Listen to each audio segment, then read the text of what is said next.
Assalamualaikum warahmatullahi wabarakatuh. Tugas lesson learn akuntabilitas kinerja dalam transformasi layanan perpustakaan berbasis inklusi sosial. Disusun oleh Aditya Nugraha, Kepala Bidang Perpustakaan pada Dinas Perpustakaan dan Kearsipan Kabupaten Tanah Laut.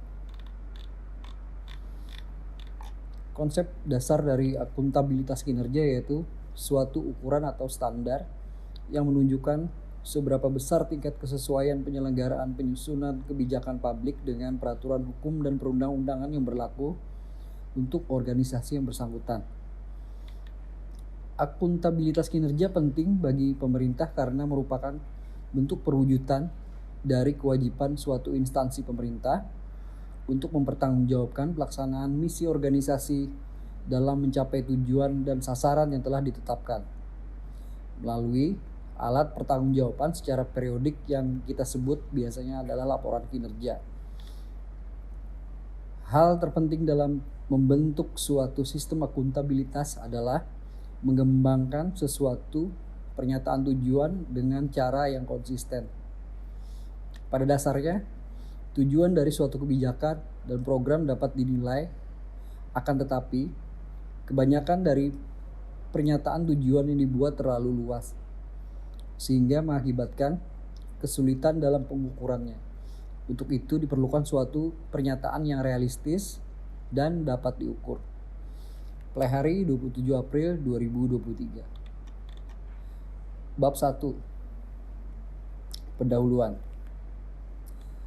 Berdasarkan Undang-Undang Republik Indonesia Nomor 20 Tahun 2003 tentang Sistem Pendidikan Nasional, perpustakaan merupakan pusat sumber informasi, ilmu pengetahuan, teknologi, kesenian, dan kebudayaan.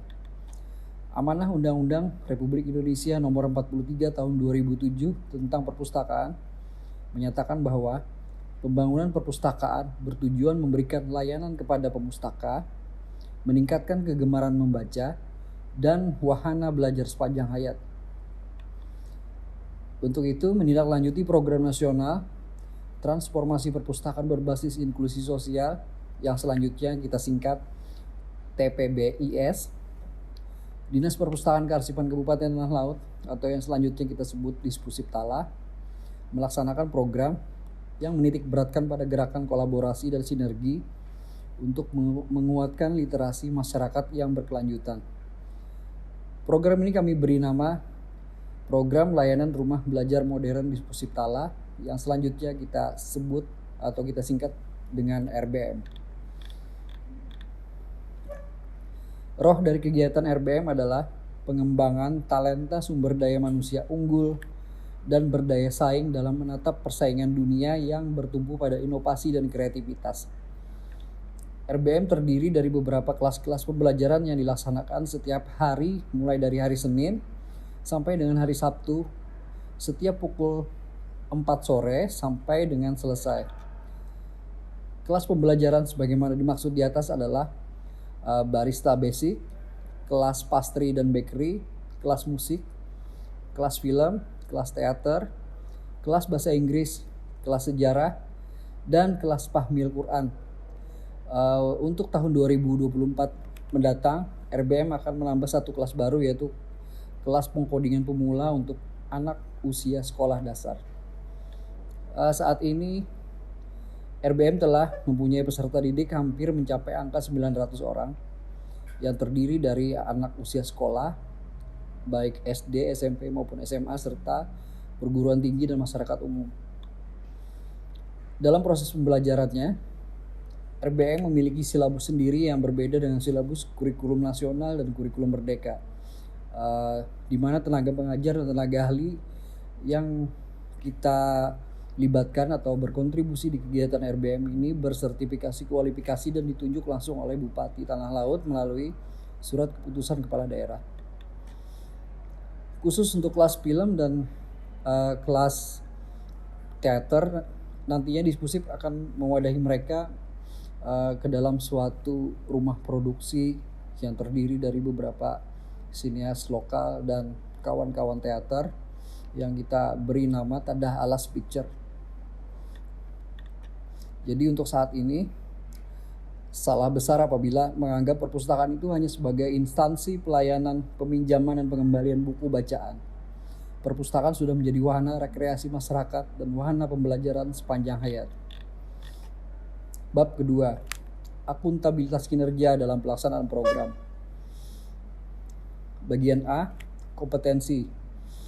Dalam perjalanannya, program RBM didukung oleh tenaga pengajar yang memiliki kompetensi dan sertifikasi kualifikasi pendidikan sesuai dengan kelas yang diajarkan.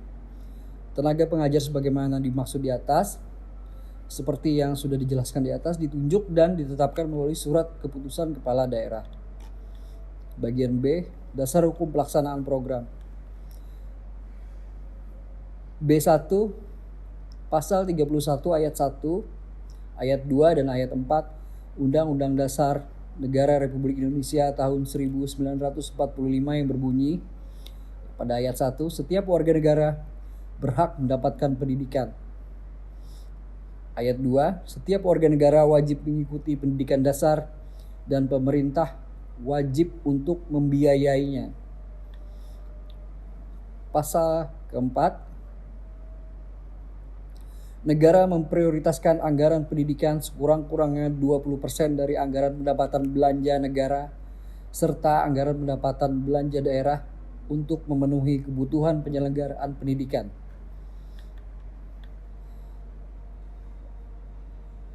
Selanjutnya, Undang-Undang Republik Indonesia Nomor 20 Tahun 2003 tentang Sistem Pendidikan Nasional yang menyebutkan bahwa perpustakaan merupakan pusat sumber informasi, ilmu pengetahuan, teknologi, kesenian, dan kebudayaan. Selanjutnya, Undang-Undang Negara Republik Indonesia Nomor 43 Tahun 2007 tentang perpustakaan yang menyatakan bahwa pembangunan perpustakaan bertujuan untuk memberikan layanan kepada pemustaka, meningkatkan kegemaran membaca, dan menjadi wahana pembelajaran sepanjang hayat. Selanjutnya, Peraturan Pemerintah Nomor 18 Tahun 2022 tentang perubahan atas Peraturan Pemerintah Nomor 48 Tahun 2018 tentang pendanaan pendidikan. Bagian C, laporan pertanggungjawaban pendidikan. Laporan kinerja tenaga pengajar dan peserta didik pada program RBM di mana setiap kelasnya akan dilaksanakan sepanjang 6 bulan masa pembelajaran per setiap angkatannya.